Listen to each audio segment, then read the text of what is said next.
Here's a good question. Is the Ford PowerStroke diesel a good engine?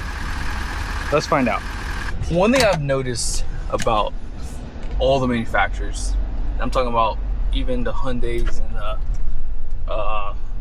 Toyotas of the world, it seems as though reliability is not at the top of the list. I don't know what happened there, but we all can see it. There's really no great automobile today, right? It really depends on the consumer now to do a little bit more, a little bit extra to get more out of their trucks, especially these big expensive diesel engines. Now, one thing I'll tell you is this: Ford's PowerStroke is probably the best when it comes down to fuel economy unloaded. I've driven these trucks back to back. I will say the power delivery is really good too. But what about everything else? That's the other piece of the pie. Now, some of the complaints you'll hear about Super Duty HD trucks is hesitation under acceleration, especially unloaded, and of course hard shifting. One thing I like about the PowerStroke is when you give it the juice,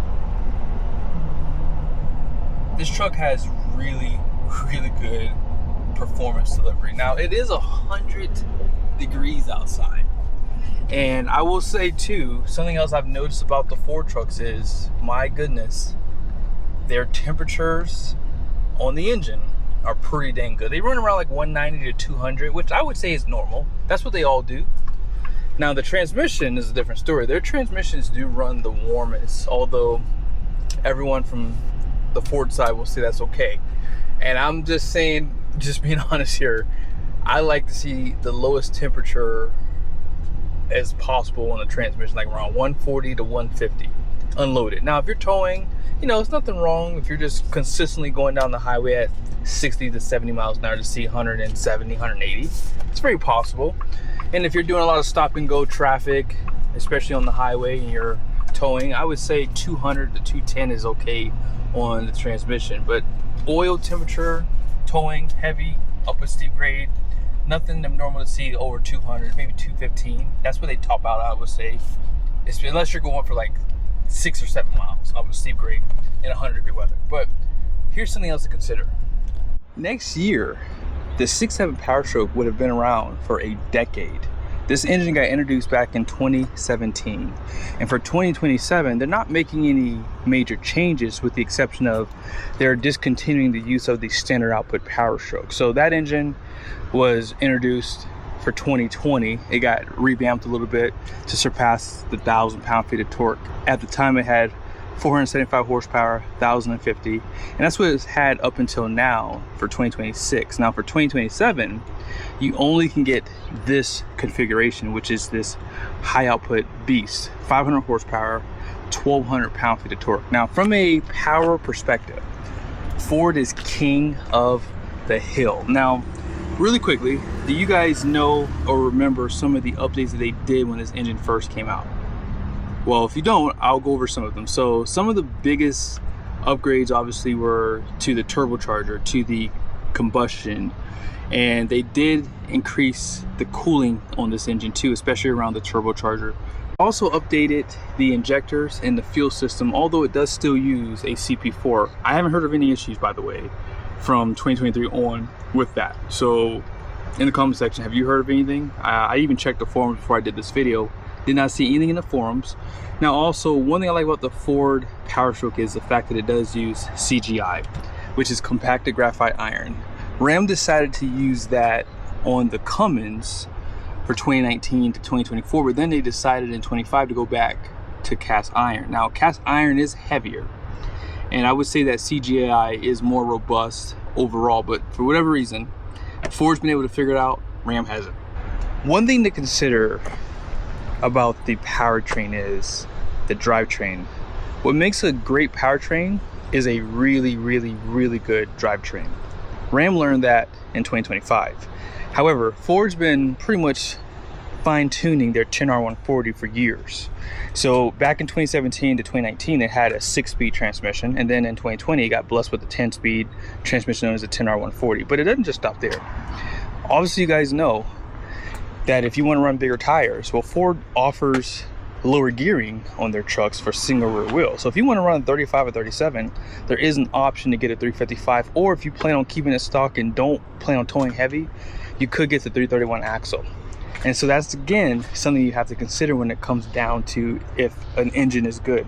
The drivetrain has to also be a part of that conversation too, and Ford has covered that. Now let's discuss reliability.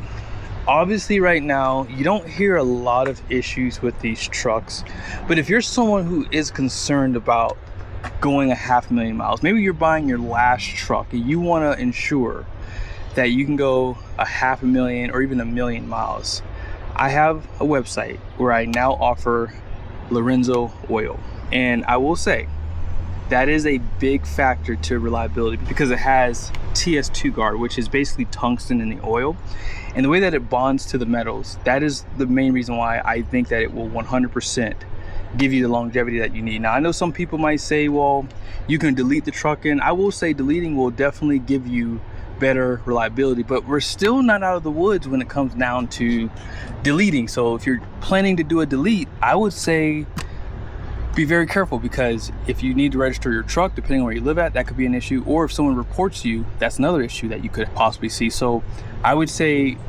picking the right oil, and on top of that, oil bypass. So I also offer that on my website as well. If you own a Ford PowerStep and you're looking for, again, 1,000,000 miles, let's just say you do 30, 40, 50,000 miles a year, and you're like, I really want to keep my truck forever. This recipe, and I'm talking about the bypass and the Lorenzo oil, will 100% get you to that 1,000,000 miles.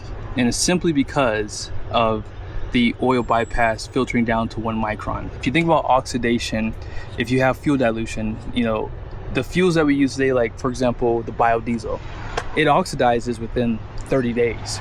So if you have fuel dilution and that gets into the oil, well, you want something to be able to combat that. Even though the filters on the Ford trucks are actually pretty big, I'm not climbing in there, but they're pretty big, but they only filter down probably to like 20 microns, maybe 15 microns. And to have that extra filtration, we're seeing people go 40 to 50,000 miles on their oil changes. So it does save you money as well. Last thing to mention is we do have an additive too for your fuel tank. So if you want the best additive, one thing I've noticed about some of the big ones out there is the potassium.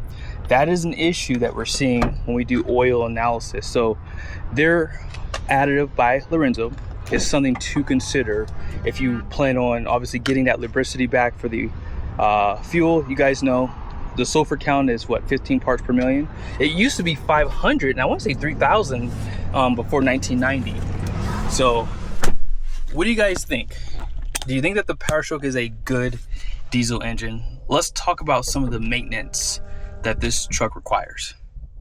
So I pulled this off of the website. So they tell you to obviously service this every 7,500 to 10,000 miles. And I highly recommend, even if you don't plan on getting the oil from my website or even running an oil bypass, I still recommend you do an oil analysis. It's definitely something you should be doing if you're planning to go 5 or even 10,000 miles on an oil change. So right here, oil change every 7,500 to 10,000 miles. That's pretty typical. Of course, your tire rotations every 15,000 miles, you're gonna have to look at your fuel filters, even though Ford says every 30,000, which I don't know if I would go 30K on the fuel filters, just my humble opinion. Now, as far as the like differentials, things like that, they tell you to consider replacing it around 45 to 60,000 miles. I don't know if I would do that either. That's kind of long. I would say if you're towing, at least, I would even say 3,000 to 5,000 miles a year, I would say the first one you should change that 15 to 20K. And then from there, you can go every 30,000. That's just my recommendation. It's not obviously written here. But as far as like your transmission goes, there's no talk of the 10R140 being serviced. But if you really, really want to get that thing serviced and see longevity out of it, I would say, again, same thing, 30,000 miles if you tow a lot. And then from there, you can maybe go every 60,000 miles. It just depends on how you plan on using your truck, and you may be able to do an analysis on like transmission fluid too. I haven't done it yet, but I do know for oil you can. Now I will say, it says here transmission service 60 to 100,000 miles. Again, if you want to follow that, be my guest, but I would say really be mindful of how you use your truck. Think about the climate that you live in, the roads that you drive on, and then think about, you know, even like dust. Think about all these things when it comes down to your oil change. Like one of the things I've noticed too, like in the wintertime, you have to be mindful of the road salt. Like, so you live in areas that get a lot of snow and they put salt on the road, especially back in Maryland where I lived. They used to put salt on the road before it snowed. So then you got a bunch of dust in the air. And of course, if you do an oil analysis in the wintertime, you'll notice that your sodium count is higher. So again, is it better to change the oil before the wintertime or right after? Just consider that too. But let's go ahead and check out the payload on the door, and that will pretty much end this video. Here are the axle ratings. So out front, 5,600 pounds. The rear is 7,050, 12,000 pound gross vehicle weight rating. And payload, 3,904 pounds. It's pretty darn good for a truck this decked out. It has a twin panel, has fifth wheel prep package, and it's a high trim, so platinum. And then tire pressure is 60 out front, 75 in the rear. So when you consider the aluminum body, I would say this is the best truck to tow with because they typically have the most payload capacity. Sometimes it's close with GM, but yeah, I would say that you're going to be able to tow more when you have a higher payload number. But I hope this video was helpful. I think because the power stroke hasn't been changed since 2023, they're pretty much probably the more reliable one out there, because GM did a refresh on the Duramax in 24, and of course Ram did one in 2025. So the Cummins is technically all new. The Duramax, they did some changes to like the combustion and the turbo and a few things, but apart from that, I think that Ford does have a really good diesel option.